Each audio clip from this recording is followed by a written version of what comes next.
अगर आपकी फसल में कोई रोग लग जाए और उस रोग के बारे में आपको नहीं पता है तो हज़ारों को नुकसान आपको हो सकता है। और यही मेरे साथ हुआ। मेरे पपीतों में एक ऐसा रोग लगा, क्योंकि मैं पहली बार पपीता कर रहा था। लैक ऑफ एक्सपीरियंस के कारण मुझे समझ में नहीं आया शुरू में कि वो कौन सा रोग है, और उस रोग से बचाने के लिए मैं थोड़ा देर हो गया और मुझे हज़ारों का नुकसान इस पपीते में हुआ। तो ये रोग क्या था, इस वीडियो को पूरा देखें, क्योंकि अगर आप पपीते की खेती करना चाह रहे हैं तो ये वीडियो आपके लिए बहुत ज़्यादा इम्पॉर्टेंट होने वाला है। क्योंकि हमेशा हमसे यही होता है कि अगर हम जब लार्ज स्केल में कोई ऐसी फसल लगाते हैं जो हमने पहले कभी नहीं लगाई है, और लैक ऑफ एक्सपीरियंस के कारण हमसे ऐसी कई गलतियां होती हैं और हमारा कई लाखों का भी नुकसान हो जाता है।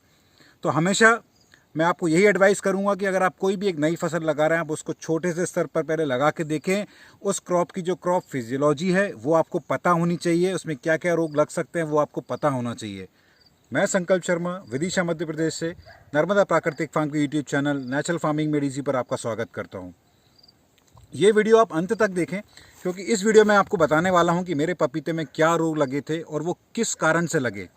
शुरू में हम वैसे स्प्रे शेड्यूल लगातार फॉलो कर रहे थे, लेकिन अभी बीच में हमारा जो गेहूं है, हमारी मुख्य फसल है, तो उस पर थोड़ा सा हमारा ध्यान ज़्यादा चला गया और इस कारण थोड़ा सा स्प्रे शेड्यूल हमसे मिस हो गया। तो अभी मैं आपको एक फ़ोटो दिखाने वाला हूं। उस फोटो में ये लक्षण आपको देखेंगे जो शुरू में मुझे समझ में नहीं आया कि ये किस चीज़ के लक्षण थे। मादा मक्खी कच्चे पपीतों पर अपने अंडे देती है और उस कारण ये ऊपर की जो स्किन है वो एक तरीके से पंचर हो जाती है, और इस पंचर्ड स्किन से ये जो सफ़ेद कलर का आप देख रहे हैं वाइट लेटेक्स, ये इस तरह से दिखने लगता है। अंदर का जो फ्लैश होता है पपीते का वो इस कारण सड़ने लगता है, और ये जो पपीता है वो अपने समय से पहले ही पकने लगता है और प्री मैच्योरली ये ड्रॉप हो जाता है। जब मैंने इसके बारे में रिसर्च की तो मैंने नेट पे कई जगह देखा, और जो पहला लक्षण समझ में आया वो था फ्रूट फ्लाई का।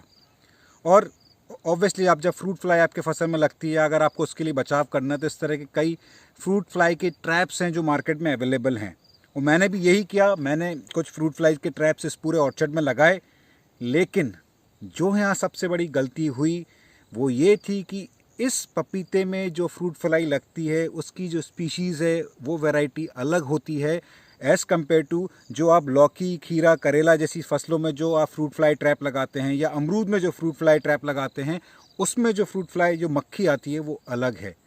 तो पहले मैंने एक जगह से फ्रूट फ्लाई ट्रैप मंगाया, वो मैंने लगा के देखा, वो बिल्कुल भी कारगर सिद्ध नहीं हुआ। It was total failure. उसके बाद मैंने एक दूसरी जगह से फ्रूट फ्लाई का ट्रैप मंगाया, और जब वो फ्रूट फ्लाई का ट्रैप मैंने इंस्टॉल किया उसके बाद भी इसमें इसको कंट्रोल करने में हमको कोई भी सक्सेस नहीं मिला। So then I used to wonder. मैंने शुरुआत में फिर और ज़्यादा रिसर्च की, मैंने एक दो जगह से और पता किया, तो तब ये मालूम पड़ा कि ये जो फ्रूट फ्लाई का जो स्पीशीज़ है इसका जो नाम है वो कुछ और ही है, और इसके लिए अभी तक फ्रूट फ्लाई मार्केट में अवेलेबल नहीं था। और उसके लिए मैंने कई लोगों से संपर्क किया। फाइनली एक जगह से मेरी बात हुई, उन्होंने मेरे लिए स्पेशली एक फ्रूट फ्लाई का ट्रैप बना के दिया है, तो जो मैंने अभी कल ही इंस्टॉल किया है। सो लेट्स सी उसका रिजल्ट्स कैसे रहते हैं। पर ये वीडियो आपके लाने तक का मकसद यही है कि अगर आप पपीते की खेती कर रहे हैं तो इस तरह का रोग जो है उससे आप पहले से ही आप प्रिवेंशन जो है, प्रिवेंटिव मेजर्स आप लेके रखें अपने खेत में, सो दैट आपको बड़ा नुकसान ना हो। मैं यहाँ आपको कुछ पपीते का वीडियो आपको यहाँ दिखाना चाहूँगा कि किस तरह से इस पपीते में रोग लगा है। आप ये देख सकते हैं कि ये एक सिम्टम है फ्रूट फ्लाई का। ये वाइट कलर का आप जो आपको वैक्स दिख रहा होगा, अभी ये थोड़ा सा कलर इसका चेंज हो गया है। यहाँ आप अगर क्लियर देख पा रहे हैं वीडियो में, तो ये इस तरह का वाइट कलर का वैक्स होता है, तो इट मीन्स ये फ्रूट फ्लाई का सिम्टम है।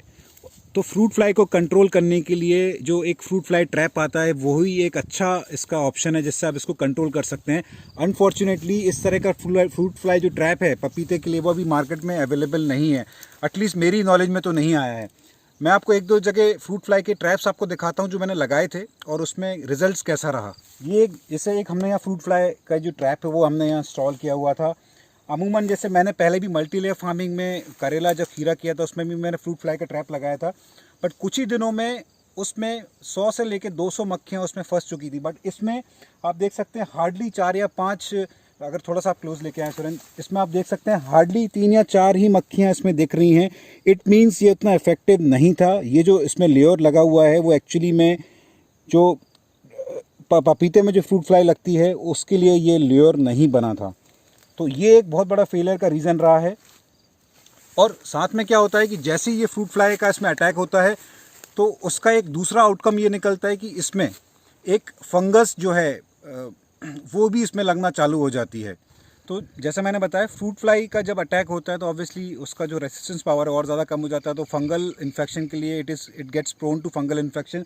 तो ये आप देख सकते हैं कि एंथ्रैक्नोज करके एक फंगल डिसीज़ है, वो फ्रूट फ्लाई के बाद उसका अटैक चालू हो गया मेरे पपीतों में। तो आप ये देख सकते हैं कि ये एंथ्रैक्नोज का एक सिम्टम्स है। ये इस तरह के ब्लैक स्पॉट्स आपको दिखने चालू हो गए हैं। यहाँ आपको वाइट वैक्स भी दिख रहा है, वो फ्रूट फ्लाई का सिम्टम है। ये जो ब्लैक स्पॉट आपको दिख रहा है ये एंथ्रैक्नोज का सिस्टम है।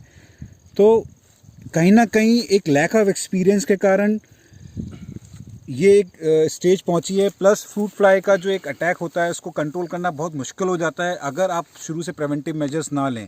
तो उसका प्रिवेंटिव मेजर यही है कि आप इसके जो ट्रैप्स आते हैं वो आप अपने खेतों में लगाएं। तो पपीतों में अगर आपको फ्रूट फ्लाई का कंट्रोल करना है तो आपको शुरू से प्रिवेंटिव मेजर्स लेने पड़ेंगे। इसके लिए आपको प्रॉपर जो उसका ट्रैप आता है वो आपको इंस्टॉल करना पड़ेगा। तो अगर आप मार्केट में पपीते के लिए, फ्रूट फ्लाई के लिए अगर आप ट्रैप खरीदने जा रहे हैं तो मेक श्योर आप जिससे भी खरीद रहे हैं आप उनको बताइए कि हमको टॉक्सोट्राइपाना कर्विकोडा के नाम से जो स्पीशीज़ होती है फ्रूट फ्लाई की, उसका ट्रैप आपको चाहिए। इसका जो स्पीशीज़ का नाम है आपको नीचे ट्रैक्स में भी दिख रहा होगा। तो आप जब भी फ्रूट फ्लाई का ट्रैप खरीदने जाएँ पपीते का, तो ये जो स्पीशीज़ है आप वो मेंशन करें, सो दैट आपके साथ, मेरे साथ जो गलती हुई है, मेरे साथ जो हुआ है वो आपके साथ ना हो। सो बिकॉज और एक और इसलिए मैं हमेशा आप लोगों को बोलता हूँ कि अगर इस तरह के एक्सपेरिमेंट्स आपको करने हैं जिस फसल का आपको आइडिया नहीं है तो मेक श्योर आप छोटे से स्तर से करें। बिकॉज जस्ट इमेजिन अगर ये पपीता मैंने थोड़े से बड़े स्केल में लगाया होता, से 4 से 5 एकड़ में लगाया होता, और बिकॉज ऑफ दिस नेग्लिजेंस अगर इसमें कोई रोग आता तो मुझे लाखों का नुकसान हो सकता था। इसमें भी मेरे को नुकसान हुआ है डेफिनेटली, 35 से 40 हज़ार रुपये का मेरा लॉस हुआ है। बिकॉज 30 रुपये किलो मेरा पपीता जा रहा था, बहुत अच्छा टेस्ट था। Because of this fruit fly इसका जो टेस्ट था वो थोड़ा सा ब्लैंड होना शुरू हो गया, मतलब थोड़ा सा फीका टेस्ट इसका शुरू हो गया था, और इसी कारण मेरे को कच्चे पपीते मार्केट में बेचने पड़े। तो वो जो कच्चे पपीते मैंने बेचे उसका रेट मेरे को ज़्यादा नहीं मिला, 5 रुपये से लेकर 8 रुपये पर केजी का मेरे को उसका प्राइस मिला। सो मतलब इसके आप कहने की बात ये है कि इसमें कई ज़्यादा मेरे को इसमें नुकसान ऑलरेडी हो चुका है। और अगेन अब जब मैंने ये एक और डिफरेंट फ्रूट फ्लाई का ट्रैप कल मैंने इंस्टॉल किया है, आई एम नॉट श्योर कि उसका कैसा रिजल्ट रहेगा, बिकॉज इसका अभी तक ट्रैप बना ही नहीं था। और जिनसे मैंने कांटेक्ट किया उन्होंने स्पेशली मेरे लिए ये एक सैम्पल पीस भिजवाया है, सो दैट मैं अपने फील्ड में इसको टेस्ट कर सकूं और उसके बाद एक हफ्ते बाद थोड़ा सा एनालाइज कर सकें कि ये जो ट्रैप उन्होंने भेजा है वो एक्चुअल में इतना एफिशिएंट है या नहीं है। जैसा कि मैंने पहले ही बताया, इसको रोकने के लिए आपको प्रिवेंटिव मेजर्स लेने हैं, लगातार आपका स्प्रे शेड्यूल फॉलो करते रहना है। और मुझसे यही गलती हुई थी, बिकॉज मेरा जो मेन क्रॉप था शरबती गेहूँ, उसकी तैयारी के कारण 1 महीने मैंने इसमें स्प्रे नहीं किया। और जब ये फर्स्ट सिम्टम मेरे को फ्रूट फ्लाई का दिखा तब तो मुझे समझ में नहीं आया कि ये सिम्टम्स किस चीज़ का है। और इस कारण जब स्प्रे शेड्यूल भी हमने 1 महीने नहीं किया तो उस कारण ये रोग बढ़ता गया। तो कहीं ना कहीं ये मेरी गलती थी, ये मेरा नेग्लिजेंस था मेरे पार्ट पे कि इस रोग को मैंने बढ़ने दिया। और उसके बाद हमने क्या क्या प्रिवेंटिव मेजर्स लिए, क्या क्या स्प्रे किए, वो मैं आपको बताना चाहूँगा। सबसे पहले जो हमको लगा कि इसमें फंगल इन्फेक्शन आ गया है तो एंथ्रैक्नोज के लिए हमने जो नीला थोता होता है और चूना, इसको मिला के हमने स्प्रे किया। इसके अलावा हमने कुछ जगह एक्सपेरिमेंट किया जहां हमने हमारे देसी गाय का जो कंडा होता है, उपला जिसको बोलते हैं, काऊ डंग केक, उसकी जो राख होती है उस राख के साथ हमने थोड़ा सा गोमूत्र मिक्स करके हमने स्प्रे किया। और सीवीआर सॉइल टेक्निक से हमने सब सॉइल का स्प्रे किया।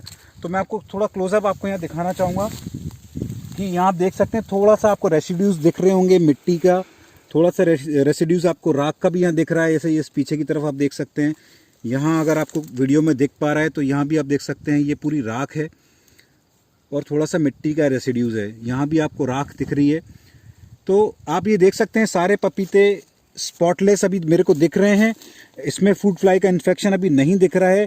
तो हम कोशिश कर रहे हैं कि हमारी जो आने वाली जो क्रॉप है पपीते की, वो उसको हम फ्रूट फ्लाई से और ये फंगल इन्फेक्शन से हम इसको सेव कर सकें। तो साथियों, अगर आप पपीते की खेती करना चाह रहे हैं तो इन सब बातों का आपको ध्यान रखना बहुत ज़रूरी है, क्योंकि जनरली हम जो लीफ कल वायरस होता है या येलो मोज़ेक वायरस होता है उसके लिए तो हम प्रिपेयर्ड रहते हैं। बट इस तरह के रोग जो अमूमन लगते नहीं हैं, बट कभी कभी ऐसा होता है कि जब लग जाते हैं तो हम प्रिपेयर्ड नहीं होते हैं, हमको पता नहीं होता कि वो कौन सा रोग है, और उसके लिए पहले से आपको प्रिवेंटिव मेजर्स करना ज़रूरी है। तो मेरी हमेशा से यही कोशिश रही है, जो सच है वो मैं आप लोगों तक लेके आऊँ, जो रियलिटी है वो मैं आप लोगों तक लेके आऊँ, क्योंकि सब कुछ अच्छा अच्छा दिखता है बाहर से, बट ऐसा होता नहीं है। तो यही मेरा एक सबसे बड़ा एक मोटिव था कि मैं आपको आज जो रियलिटी है कि मेरे पपीतों में क्या रोग लगा था और कितना नुकसान मुझे हुआ और इसके लिए हमने क्या प्रिवेंटिव मेजर्स लिए। मैं कोशिश करूँगा इस पर एक और वीडियो बनाने का कि ये जो हमने फ्रूट फ्लाई के ट्रैप लगाए हैं, जो हमने प्रिवेंटिव मेजर्स अभी किए हैं, जो हमने रेगुलर स्प्रे भी हम कर रहे हैं, उसका आगे जाके मान लीजिए 1 महीने के अंदर क्या रिज़ल्ट रहेगा, वो वीडियो भी मैं आप तक लेके आऊँगा। उम्मीद है आपको ये वीडियो पसंद आया होगा। इसी नोट पे मैं आपसे विदा लेना चाहूँगा। बहुत बहुत धन्यवाद।